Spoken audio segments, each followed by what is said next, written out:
کوئی زیادہ treatment offer نہیں ہم کر سکتے، اس پہ اس بیچاری کا کوئی زیادہ ہیلپ نہیں کی جا سکتی۔ اچھا پروفیسر یہ بتائیے گا کہ جب ہم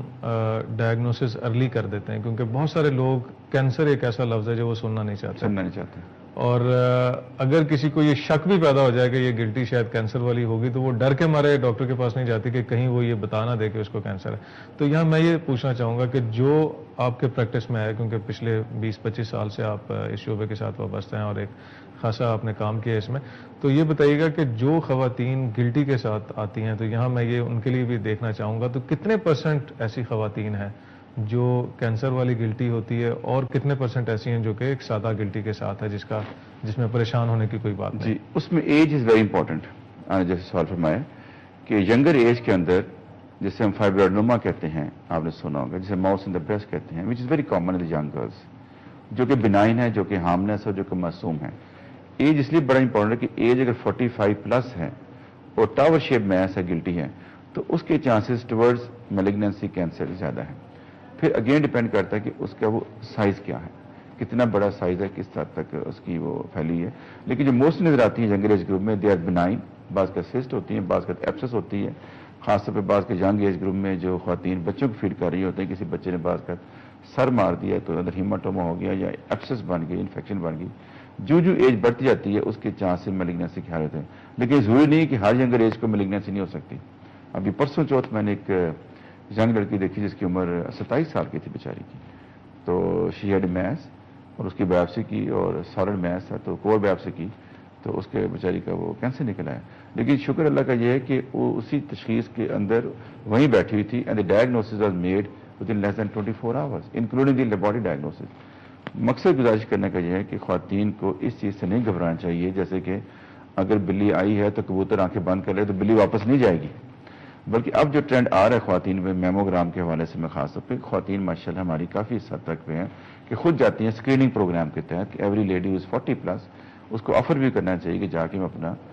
میموگرام کے داغ دیکھوں، کہ ضروری نہیں کہ ڈاکٹر صاحب کی گلٹی ضروری ہے، بعض کا مائکرو کیلسیفیکیشنز ہوتی ہیں، بعض کا مائنر ڈسٹارشن ہوتی ہے جو ڈینس اور ہیوی بریسٹ میں بعض کا خاتون کو خود بھی فیل نہیں ہوتی، ڈاکٹر صاحب کو بھی فیل نہیں ہوتی، لیکن اسکریننگ کے اندر پک اپ ہو جاتی ہیں روٹین میں without any complaints of the patient. تو میرا خیال ہے اب جو ٹرینڈ ہو رہا ہے، جو میرے ایکسپیرینس میں آ رہا ہے کہ پڑھی لکھی خواتین تو ماشاءاللہ کافی اس طرف آ رہی ہیں کہ بھی اپنا جائیں روٹینلی جا کے چیک کرایا جائے، اور اگر آپ کو گلٹی ہے تو میری ان خواتین کے لیے خاص طور پہ ہماری جو چونکہ ہم اس مذہب سے اس معاشرے تعلق رکھتے ہیں جو کہ بڑا ہی پاکیزہ قسم کا معاشرہ ہے، پردے میں ہوتی ہیں، لیکن میری گزارش ضرور ہے ان خواتین کے ساتھ اور ان خاوند صاحب سے خاص گزارش ہے اگر آپ کی بیوی گلٹی ہے تو پلیز اپنے ڈاکٹر کو لا کے دکھائیں، چاہے جائے کہ حکیم کے چکر میں یا کسی اور سلسلے میں یا ایک حقیقت ہے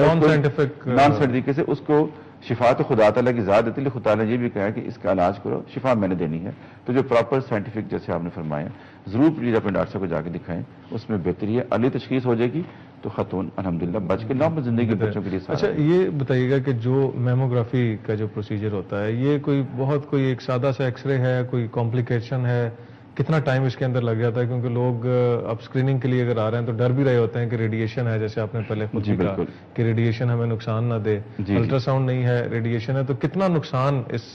پروسیجر کا ہوتا ہے یا کتنا سیفٹی اس کی پروفائل کیسا ہے؟ جی میں گزارش کرتا ہوں جو خاص طور پہ بریسٹ کے ایکس رے کیے جاتے ہیں جسے میموگرام کہا جاتا ہے، یہ ڈیڈیکیٹڈ مشینز ہیں، یہ ایک روٹین مشین نہیں ہے جس کے اندر بڑی ہائی کلو وولٹیج آتی ہے، ہائی ریڈیشن آتی ہے، اس کے اندر بہت منیمم سی ریڈیشن ہوتی ہے وچ ہے ٹوٹلی ہارملیس، اور تھوڑا سا پریشر ہوتا ہے، ذرا سی خاتون لیڈی ڈاکٹر کرتی ہے، نرس کرتی ہے، یہ وہ کام ہے سارے جو ہسپتالوں میں ہماری نرسز ٹرینڈ ہوتی ہیں، ٹیکنیکل سٹاف ہمارا ٹرینڈ ہوتا ہے وہ کرتے ہیں، مائلڈ سی ڈسکمفرٹ ہوتی ہے اور اس کے لیے کوئی پریپریشن کی ضرورت نہیں ہے، آپ تشریف لائیں، سیدھا ہسپتال میں آئیں، ہمارے سے اپوائنٹمنٹ لیں اور آ کے اپنا کریں ساتھ، لیکن اس میں کوئی ریڈیشن کا رسک نہیں ہے، کوئی اس میں پین کا رسک نہیں ہے، کوئی اس میں ٹراما کا رسک نہیں ہے، it's a very safe, it's a very painless, it's a little discomfort at the time of examination when you have to compress it between the two plates, تو that is the only thing, otherwise it's a very very helpful in the early diagnosis, early تشخیص ہوگی تو early علاج بھی ہوگا۔ اچھا professor یہ بتائیے گا کہ ایک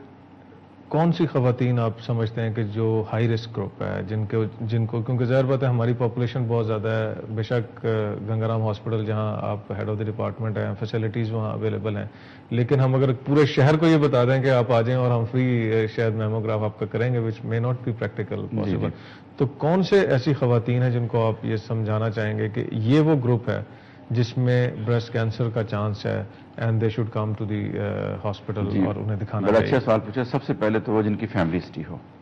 جس کی خدا نخواستہ والدہ کو تھی یا خالہ کو تھی یا بڑی بہن کو تھی یا فرسٹ کزن کو تھی.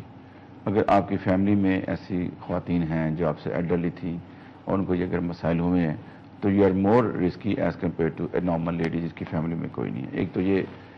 خواتین ذہن میں رکھیں، بلکہ میں ان جنرل کہوں گا every lady who is 40 years plus she should go for screening. Number 2 وہ جن کے بچے زیادہ ہیں،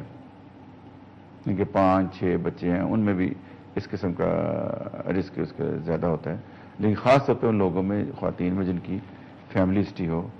اور مدر ہے، خالہ ہے، پھوپھی ہے، بہن ہے، کزن ہے، اگر 2-3 ایسے انسیڈنٹس ہوئے ہیں تو they are more prone for that. تو ان کو چاہیے کہ زیادہ ضرور کریں. لیکن میں باؤنڈ اس لیے نہیں کر رہا کہ باقی خواتین جن کے نہیں ہیں ہو سکتا شی میں بھی دا فرسٹ ون جس بیچارے کو تکلیف ہوئی ہو، تو میں اس کو باؤنڈری نہیں کر سکتے. اینی لیڈی ہو از ابو 40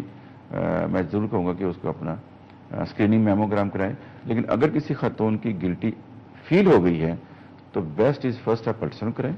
اور اسی پہ تشخیص ہو جائے گی یہ پانی کی تھیلی ہے، سالڈ ہے، اور اسی کی بایوپسی ہو جائے گی. اس کے بعد میموگرام کرائیں یا باقی جو بھی یونیورسٹی اور بھی چاہیے ہوتی ہے depending on the stage of the disease کہ اس کو سی ٹی کی ضرورت ہے، اس کو الٹراساؤنڈ پیڈ کی ضرورت ہے ٹو گریڈ دا ڈیزیز کہ یہ کون سے گریڈ میں ہے، گریڈ 1 میں ہے، 2 میں ہے، 3 میں، 4 میں. تاکہ سرجن صاحب نے مینجمنٹ کرنی ہے. دیٹ ڈیپینڈس کہ پہلے کیمو تھراپی دینی ہے، پہلے ریڈیو تھراپی دینی ہے، اسٹیج فار سرجری کرنی ہے. That is to be made on the basis of the grade of the disease. اچھا ایک چیز اور مجھے یہ بتائیے گا اس سے پہلے کہ ہم کسی اور بیماری کے حوالے سے بات کریں کہ کیا یہ بیماری اس کا کوئی، جیسے آپ نے بتایا بچوں کے ساتھ ایک لنک ہے جن کے زیادہ ہوں، تو کیا جو خواتین ان میرڈ ہیں یا جن کی دیر سے شادی ہوئی ہے کیا اس بیماری ان میں بھی ہیں جن کی دیر سے ہوئی ہے یا جن کے ان میرڈ ہیں. ایگزام تو کوئی نہیں ہے. زیادہ چانسز ان 2 کیٹیگریز میں ہیں جو میں نے آپ کو گزارش کی ہے، لیکن اس کے اندر زیادہ لیکن کوئی بھی ایگزام نہیں. جی ناظرین، ابھی ہم پروفیسر صفدر علی ملک صاحب سے بریسٹ کینسر کے حوالے سے اور خاص طور پہ میموگرام کے حوالے سے بات چیت کر رہے تھے. پروگرام ابھی جاری ہے، ایک چھوٹا سا وقفہ لیتے ہیں، اس کے بعد ہم دوبارہ حاضر ہوں.